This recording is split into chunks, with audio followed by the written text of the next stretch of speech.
Greetings. Welcome back to Ariana's Kitchen. Chef Martin here with Maggie on the camera. Here we go again. I want to just thank Tim and Janet from Crossroad Farm.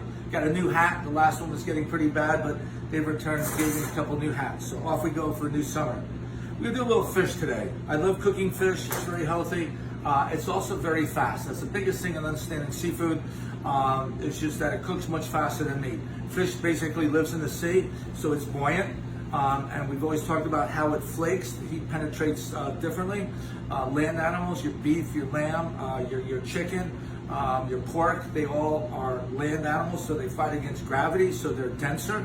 So that's the biggest thing to understand. Cooking fish, it cooks faster. This is a nice fillet of snapper, skin on here.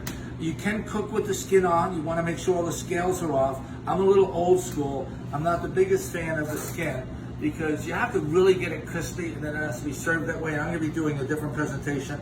So I remove the skin. A fillet knife, it's nice to have a knife that has a little bend to it. You start right back in the tail section and then just gently go back and forth, a very light sort of back and forth motion while pulling on the tail. You want to keep the knife angled slightly down, and it's a very easy way to just remove the skin, just like that. The back tail here, obviously this fillet is a little thicker than here, so I just gently try and press down to even it out. You'll always have the top part of the fish a little thicker than the tail part. Sometimes if it's really thin, I'll either cut it off or fold it underneath. We're getting a saute pan hot here ready. It's going to be a very quick cook. It's going to take maybe 2 minutes at the most. I'm going to put on some salt. So with fish, we only season one side. Fish is a more delicate flavor, just a little bit of salt. They use kosher salt. And then my French chefs would yell at me in the past. I'm doing a little bit of fresh ground black pepper. The French would always say white pepper because white on white. If you have white meat or white sauce, you don't have these little specks. I'm not too concerned about that. I like that, so we're using black pepper here. Classical French training. I get my hands slapped, but c'est la vie. Saute pan, a big pan big enough to hold the whole fillet. Want some space? This is our canola oil blend. The pans are getting hot, so you can see the viscosity. You can see how quickly the oil is moving around. I don't need a lot of it. That's what we call pan fry. I'm going to put the fish thick side down, but let it go away from me. And we're hearing that nice sizzle, and that's what we want. We want a good sear from this. And we don't mess with it. We're going to let it sit for about a minute, minute and a half. Then we're going to turn it over. What we do afterwards is, this is the best way. But this is a little bit thicker. I'll probably want to finish in the oven for a minute. And that's the way I like to finish things. If it's a really thin piece, flip it on one side, turn it over, finish on the other, then we put it on a plate. But this is going to need to cook a little bit longer. And so what will happen is just that if I keep cooking it on the outside, I've talked about this before, we'll get the outside overcooked before the inside is properly done. So we're going to get a nice little crispness, a nice little crust on the fish. We're going to turn it over, and give the glaze a little bit of wine, put it in the oven for a minute, and we'll finish it off. A couple things in the past, and sometimes I'll put parsley on top of the fish, even panko. Panko makes a wonderful crust. But tonight I'm going to kind of represent sort of a classic French dish, a meunière, where once it's taken over, once we flip it over, put it on a plate, we're going to just cover it with fresh parsley, make a really nice hot butter sauce, and just pour it over it. It's going to sizzle that parsley and just create a very traditional white wine, lemon, butter, caper sauce. Fish spatula. I hear it again, it's moving nice heat, and just by sort of guesstimation, I turn it over, got some nice coloring on there, nice little crust, maybe could have gone a little bit longer, but that's fine. Then we're going to deglaze it. Now here, a little bit of white wine, open fire, so most of you cook at home electric. A lot of times people don't like this because we're deglazing, it'll splatter a little bit. Certainly with open flame, if you have a little bit of, okay. Yes, I'm showing off a little bit. Sorry about that. So what happens there, a little bit of flame with that. This is what I don't recommend doing. I recommend you just putting the wine in the pan, away from the heat, and pop it in the oven. That's why a lot of people don't like cooking fish at home or cooking like this, because it does splatter a little bit. We have an industrial kitchen. Now it's a little bit more splattered than usual. So what happened there is, in with the fish, once in a while there's a little pocket of moisture. Soft shell crab are the worst. When you're cooking soft shell crab, you flip it over, because they have like some of the insides, a little bit of their innards will get the heat of the oil mixed with the moisture. It's sort of like water, and you get that popping.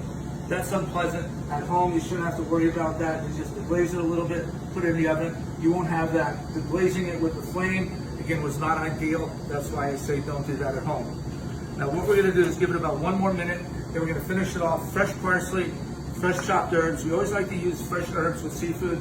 Dried herbs take a long time to cook. Dried herbs you only kind of use in our spice blends of olive oil, or else when we're sort of doing sauces where these dried herbs are gonna go in very early. We're gonna let them slow cook. And that way they release their flavors. Fresh herbs you wanna do last minute, because what'll happen there is that they keep their freshness to them. They will lose their flavor if you overcook them. So again, fresh butter, whole butter, a little bit of capers. Capers are fun, very popular. Classic veal or chicken dish is piccata, very similar to what we're doing here with lemon, white wine, butter. We use unsalted butter only, because we want to adjust the salt. Sometimes you salted butters, you don't know what the containment of salt is in there. I like to control the amount of salt that I use. It's sort of a joke in Europe, you don't find salted butter. All butter there is unsalted, usually a little heavier in fat, but much richer flavor. All right, so you're giving this about a minute or so. Take this guy out. I'm gonna put so just pressing it just like we do with meats. It feels nice and firm. It's gonna take about another minute or so, but there's gonna be what we call passive cooking.